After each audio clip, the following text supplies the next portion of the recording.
คลิปนี้ค่อยสิมาเว้าเรื่องการเรียนคำศัพท์ภาษาอังกฤษเฮ็ดจั่งใดให้จื้อได้เนาะลองเฮ็ดแบบนี้เด้อลองใส่เทคนิคนี้เบิ่งการเรียนเนาะให้เฮาพยายามเรียนคำศัพท์หนึ่งก็คือพยายามเรียนคำศัพท์ที่ว่าเข้าใช้ได้จริงในชีวิตประจำวันเลยเนาะหลักๆก็คือจะเป็นพวกคำพื้นฐานนี่แหละเนาะคำพื้นฐานเพราะว่าภาษาเว้านี่เขาบ่ได้ใส่เว้าแบบอลังกอกอลังการขนาดนั้นบ่ได้ใส่เว้าคำศัพท์ที่ยุ่งยากขนาดนั้นเนาะเขาจะใส่แบบคำศัพท์พื้นฐานนี่แหละเนาะฉะนั้นแล้วขออยากให้ทุกคนเรียนคำศัพท์พื้นฐานก่อนเนาะถ้าว่าจะเว้าภาษาอังกฤษเป็นนะเพราะว่าคำพวกนี้แหละพวกเจ้าจะได้ใส่นะถ้าว่าเรียนคำยากๆคำที่ใส่แบบระดับ A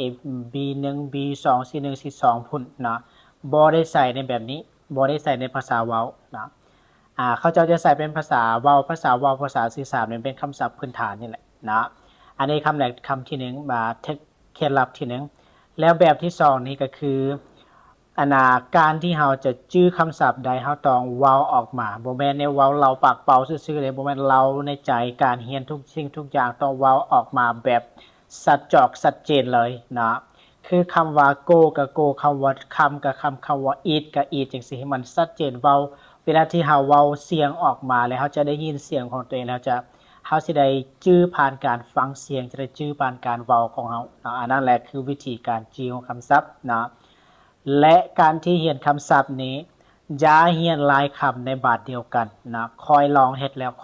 วตอนคอยเรียนใหม่ๆเริ่มต้นเรียนภาษาอังกฤษใหม่ๆนี่นะคอยซื้อปึ้มหัวหนึ่งพวกเจ้าฮู้บ่คอยซื้อปึ้มหัวหนึ่งมาเรียน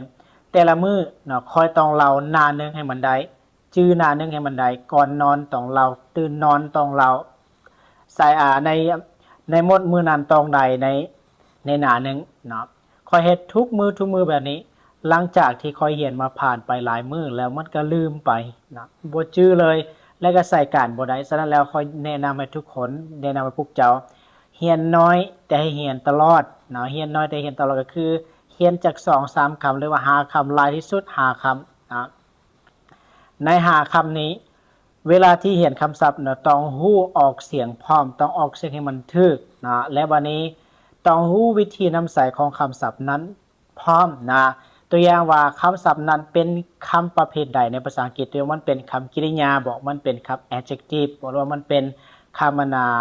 pronouns บอกเลยว่าคำอีหยังก็ว่ากันไปคำนามบอกในนั้นถ้าว่าเราฮู้หลักการของประเภทคำแล้วเราสามารถแต่งประโยคเป็นนะการที่เราจะแต่งประโยคเป็นเราต้องฮู้หลักการของมันน้อยนึงเนาะในประโยคนึงต้องประกอบหยังแดต้องประกอบคำตัวตั้งต้องประกอบด้วยคำกรรมะต้องประกอบด้วยกรรมผู้ถือกระทำนั่นแหละเนาะหรือว่าตัวประกอบของประโยคให้ประโยคแค่ประโยคสมบูรณ์แบบเนาะสมมุติจังซี่อย่างเช่นว่าได้เรียนมื้อนี้ได้เรียนคำว่า sleep แปลว่านอนเนาะ sleep แปลว่านอนบ่แม่น sleep นุ่งได้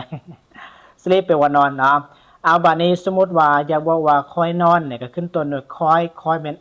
I sleep แล้วอยากบอกให้มันชัดเจนกว่านี้คอยนอนเวลาใดนอนตอนใดก็ต้องบอกเวลาเนาะเรียกว่าคอยนอนเวลา 10 โมงกับ I sleep at 10 o'clock เนี่ยก็เป็นประโยคสมบูรณ์แบบแล้วอันนี้เขาเรียกว่าเป็นประโยควิธีการสร้างประโยคให้ชื่อว่าการสร้างประโยคต้องมีคำตัวตั้งคำกรรมะและก็คำประกอบของประโยคนะหลังจากนี้ให้เฮียนหาคำว่าเมื่อกี้เฮียนหาคำแล้วก็เฮียนทุกมือเล่าให้มันได้จื้อให้มันได้แล้วก็สร้างให้ประโยคให้มันเป็นนะแต่ละคำให้เป็นประโยคบอกเล่าให้เป็นประโยคปฏิเสธประโยคคำถามเนาะประโยคบอกเล่าคือคำว่าเมื่อกี้เขาได้เรียนคำว่า sleep เนาะ sleep I sleep คอยนอนและบัดนี้เจ้านอนบ่สมมุติสิถามว่า do you sleep นี่ก็เป็นประโยคคำถามและวันนี้คอยบ่นอนก็ I don't sleep นี่จะเป็นประโยคปฏิเสธนี่มันอันนี้แบบให้เรียนรู้แต่ละคำแม่นั้นเฮ็ดให้ได้ก็คือประโยคคำถามประโยคปฏิเสธประโยคบอกเล่าให้มันได้บ่ให้เป็นประโยคถ้าว่าเจ้าเฮ็ดแบบนี้แม่นค่อยการันตีเลย3 เดือนหรือว่าเดือนนึงเจ้าสามารถเว้าภาษาอังกฤษเป็นเจ้าสามารถเก่งศัพท์ได้เนาะแน่นอนเนาะเจ้าลองเฮ็ดโลดคันบ่เชื่อเนาะลองเฮ็ดลองผิดลองถูกเนาะเฮ็ดตามนี้แล้วแม่นเจ้าเก่งแน่นอนเนาะอันนี้แบบเคล็ดลับค่อยอยากให้ทุกคนล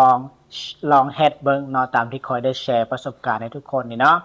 โอเคถ้าว่าผู้ใดยังบ่ได้กดติดตามอาจารย์เนาะกดติดตามไว้กดไลค์กดแชร์ไว้เนาะเพื่อจะได้มีบอลทุนคืนไว้บอลเบิ่งไว้เด้อเพื่อจะได้บ่พลาดในเวลาที่อาจารย์อัปโหลดคลิปใหม่ๆแบบนี้เนาะหรือว่า อัปโหลดวิดีโอแบบคอนเทนต์แบบนี้เนาะโอเคเอาขอบใจทุกคนที่เข้ามารับชม